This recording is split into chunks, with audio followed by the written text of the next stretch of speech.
Assalamualaikum warahmatullahi wabarakatuh. Pada video kali ini, saya bersama teman kelompok saya akan menjelaskan dan mempresentasikan mengenai tugas paper yang berjudul Kontrol Transaksi Konkurensi, di mana pada kelompok ini ada saya sendiri, Putra Jemulya, kemudian Reza Iman Syaputra, dan Radian Syaputra. Oke, mungkin saya akan lanjutkan ke materi yang pertama, yaitu deskripsi umum tentang kontrol transaksi konkurensi. Jadi transaksi ini merupakan suatu aksi atau serangkaian aksi yang dilakukan oleh seorang pengguna atau program aplikasi yang mengakses atau mengubah konten base data, mentransformasikan base data dari suatu keadaan ke konsisten yang lainnya. Contohnya, jadi kita memberikan perintah insert atau update serta serangkaian operasi pada basis data yang ada. Kemudian pengontrolan konkurensi adalah proses pengolahan operasi pada basis data secara simultan tanpa saling berinterferensi satu sama lain. Tapi pada pengaksesan konkuren yang hanya membaca data tidak akan saling berinterferensi, tetapi itu juga bisa berinterferensi ketika yang mengupdate data itu menyebabkan ketidakkonsistenan. Jadi pada konsep konkurensi kontrol itu tujuan utamanya adalah mengembangkan database, membuat banyak pengguna bisa mengakses data secara bersamaan gitu. Kemudian kita akan lanjut, apa sih alasan pengontrolan transaksi dalam base data? Jadi ada pun alasannya itu yang pertama, hampir semua DBMS adalah multi user ya. Jadi lebih dari satu pengguna gitu. Kemudian konkurensi adalah banyak transaksi yang dijalankan secara bersamaan. Jadi dalam konkurensi itu menjalankan banyak transaksi dalam satu waktu gitu. Kemudian jika tidak dikontrol, maka hal ini menyebabkan interferensi satu sama lainnya sehingga base data tidak akan menjadi konsisten. Kemudian yang terakhir itu adalah untuk mencegah DBMS itu mengimplementasikan pengontrolan konkurensi gitu. Jadi ada konkurensi kontrolnya. Kemudian kita akan masuk ke masalah-masalah konkurensi. Di sini masalah yang pertama itu masalah kehilangan modifikasi atau loss update problem, di mana sebuah transaksi kedua menulis nilai kedua dari data item atau datum ya. Kemudian masalah yang kedua itu adalah masalah modifikasi sementara atau uncommitted dependency problem, di mana transaksi membaca nilai yang ditulis oleh transaksi yang telah kemudian dibatalkan.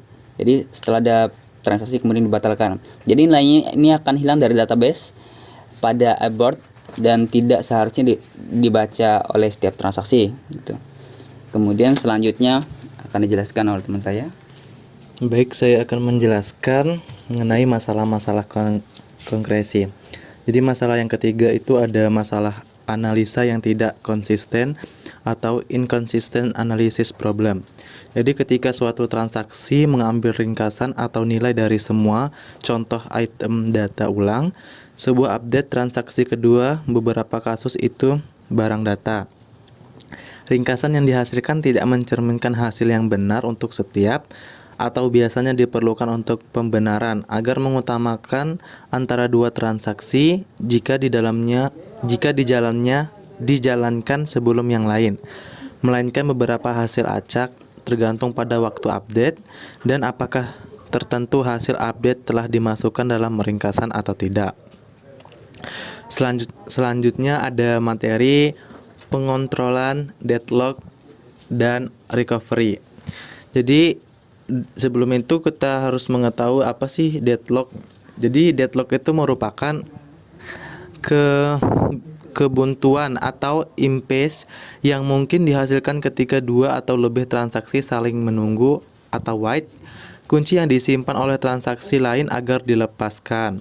Kemudian ada dua teknik yang digunakan untuk menangani deadlock, antara lain yang pertama ada deadlock prevention, itu dimana DBMS mengamati transaksi apakah menimbulkan deadlock dan tidak akan membiarkan deadlock terjadi. Kemudian yang kedua ada deadlock prevention and recovery, di mana DBMS membiarkan terjadinya deadlock, kemudian mengenalinya lalu menanganinya. Kemudian ketika algoritma pendeteksian deadlock dapat mengetahui terjadinya deadlock, sistem harus melakukan langkah pemulihan atau recovery. Jadi recovery basis data ini merupakan salah satu proses penyimpanan kembali basis data pada keadaan yang benar sebelum terjadi kegagalan atau failure. Kemudian adapun penyebab kegagalan, yang pertama itu ada sistem crash atau kerusakan sistem, mana akibat kesalahan pada perangkat keras atau perangkat lunak menyebabkan kehilangan memori utama. Kemudian yang kedua ada media failure atau kegagalan pada media, seperti media tidak dapat dibaca menyebabkan kehilangan sebagian dari penyimpanan sekunder. Yang ketiga ada application software error atau kesalahan pada perangkat lunak aplikasi, seperti kesalahan logika yang mengakses basis data menyebabkan satu atau lebih transaksi mengalami kegagalan.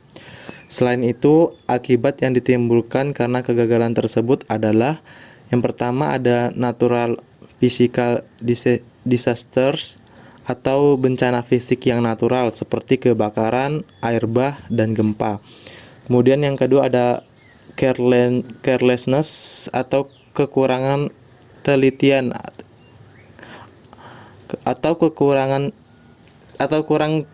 ketelitian dan kerusakan pada data atau fasilitas yang tidak disengaja disebabkan oleh operator atau pengguna. Kemudian yang ketiga ada sabotase, yaitu kerusakan pada data, fasilitas perangkat lunak, dan perangkat keras yang disengaja. Oke, selanjutnya akan dijelaskan oleh teman saya Reza Iman Saputra. Oke, untuk prosedur recovery yang digunakan tergantung dari kegagalan yang terjadi pada basis data. Terdapat dua kasus kerusakan. Yang pertama, jika basis data rusak secara fisik, seperti disk head crash dan menghancurkan basis data, maka yang terpenting adalah melakukan menyimpan kembali backup basis data yang terakhir dan mengaplikasikan kembali operasi-operasi update transaksi yang telah commit dengan menggunakan log file, dengan asumsi bahwa log filenya tidak rusak.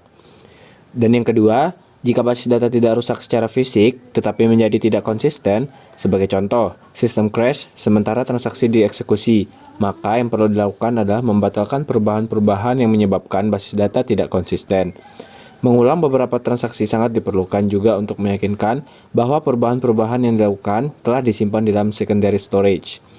Di sini tidak perlu menggunakan salinan backup basis data, tetapi dapat merestore basis data ke dalam keadaan yang konsisten dengan menggunakan before dan after image yang ditangani oleh log file.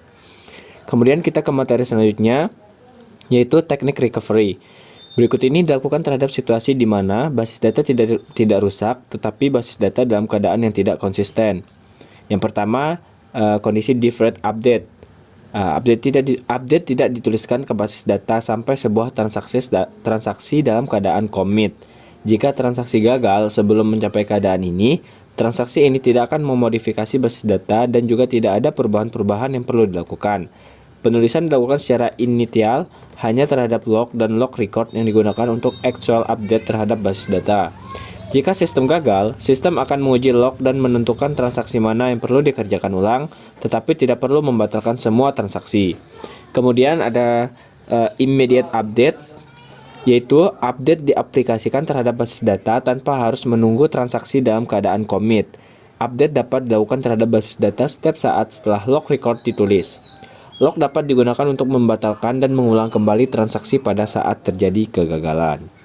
Nah, kemudian kesimpulan dari materi yang telah kami jelaskan yaitu pengontrolan konkurensi adalah proses pengelolaan operasi pada basis data secara simultan tanpa saling berinterferensi satu sama lain. Namun, pengaksesan konkuren bisa terjadi tidak saling berinterferensi maupun saling berinterferensi. Pengontrolan pada konkurensi sangat penting karena hampir semua DBMS adalah multi-user yang melakukan banyak transaksi yang berjalan dan apabila tidak dikontrol, maka menyebabkan konkurensi ini berinterferensi satu sama lain, sehingga basis data menjadi tidak konsisten. Dalam proses pengontrolan ini, juga sering terjadi masalah yang diantaranya adalah masalah kehilangan modifikasi atau loss updates problem, masalah modifikasi sementara atau uncommit dependency problem, dan masalah analisa yang tidak konsisten atau inconsistent analysis problem. Untuk mengatasi masalah yang ada, diperlukan sebuah recovery yang juga membantu mengatasi masalah pada deadlock, di mana recovery adalah suatu proses penyimpanan kembali basis data pada keadaan yang benar sebelum terjadi kegagalan atau failure. Recovery ini dapat dilakukan dengan teknik deferred update dan immediate update. Sekian presentasi dari kelompok kami, semoga dapat bermanfaat dan apabila ada kekurangan mohon dimaafkan. Wassalamualaikum warahmatullahi wabarakatuh.